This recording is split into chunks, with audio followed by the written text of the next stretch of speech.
Hi class, welcome to week 5. It's time to copy and paste your about text and insert an image onto your about page. So it's really important that your about is a site page, meaning it's part of your menu and your overall menu navigation. If you put it in the wrong spot and it's a post, people are not going to be able to find the about because it won't be up here. So site pages are these, anything that you add to your menu, and then you have to go into customize menu, primary, and link it. So to start getting text up here, I like to do, I can even just go to my about page from my menu, find my edit button, right there, I can choose that, or if I don't see it, because sometimes I don't know, it's a little hard to see or whatever, you can just go in here and it'll list all your pages for you, and then you can edit. Now, here's what's really important to know. WordPress has changed. I don't know if you've used it before. The new way that you customize your text and you get your text in here might be different. Okay, there are 2 ways to work with doing this. So the first way I'm going to show you is the block system, okay? And that should be the default. Most likely it's the default. There's still maybe a couple themes, or there was a couple students in my face-to-face class who had the classic editor as their default. So anyway, I wanted to show you both, and you can just choose which one that you want to work with. I'm just super used to the classic, but I've been using the other one more and more. Okay, the first thing that you need to do is you need to go and you need to get your text from a Word document or a Google Doc. And the thing that you want to make sure that you're doing is you want to make sure you're taking up your text pretty clean. I think in Google Docs it translates pretty well to WordPress, but Word docs do not. So if you're using this block editor, you need to clear the format out first. So just clear out the formatting. It might not change a lot, or it might, but you don't want to take up bullets or numbering. You don't want to underline in at all, because underlining is can look like a link, because a lot of your links on your themes will be underlined. Okay, so in the block, I'm going to take this up block by block. You can copy the whole thing and then block it out, but I find it easier to do it this way. So I'm copying my first paragraph. I'm adding, I'm telling it I want to add a paragraph. Okay, and now here's my paragraph.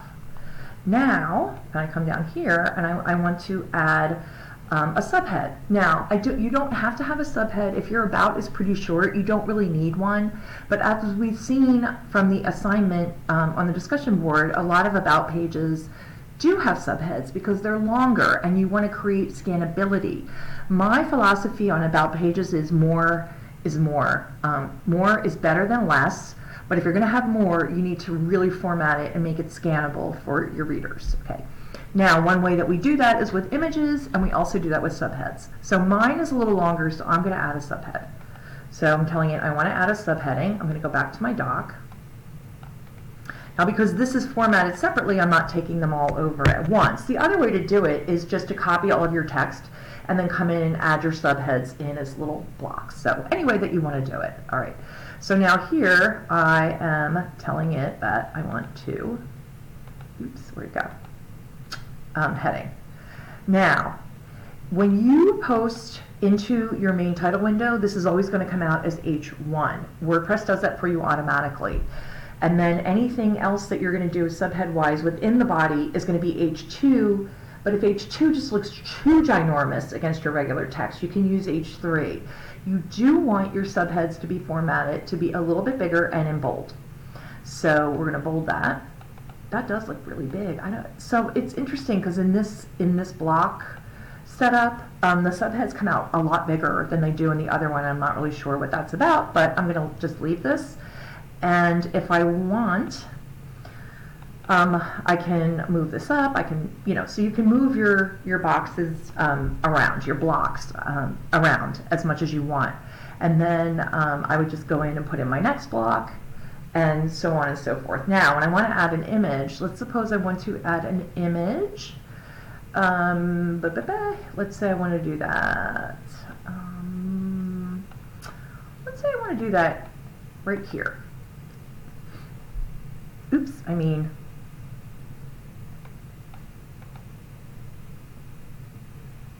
oops. Okay, I want to add the image So I'm going to choose to add the image, and you can also go up here to plus and you can add an image, and it'll tell you that. And then you want to upload, you have to upload from your media library always. So you can drag and drop into there. So you can just choose upload. So you go into your media library, any picture that you have will be in here. And obviously these are not me, but I will just pretend that, I'm an elephant because I love elephants. Okay, and then you can choose insert. And then what you can do is you can say, I want it to align left, I want it to align right. You can change the size, you can write a caption, and we'll get more into that as well. You can move the picture up and down, and that is how you can add pictures in this view. Now let's say that you want to add a link. So here in this next paragraph that I have a link. You don't have to have a link, but I happen to have a link. So I'm going to show you how to do that. Okay, so I'm going to move, so let's add another paragraph. Where's that going? It's putting that, oops, right here. Okay, so I can move this up or I can move it down. So here's the link. The links do not always translate very well. So you always want to check it and make sure it's there and it looks good, and then you want to open it in a new tab. So that's how you do that. Now let's just say I needed to put the link in. Let's say I didn't have it. You would just go up here with the link, put the URL, put this down to have it open in a new window, and then choose that, and that would put it in for you. Okay, so that is, and then you must always update. You can't leave your page without updating, okay? That's really important. So this is how to get your text in with the block editor, and now I'm going to show you how to do it with the classic editor. I'll be back.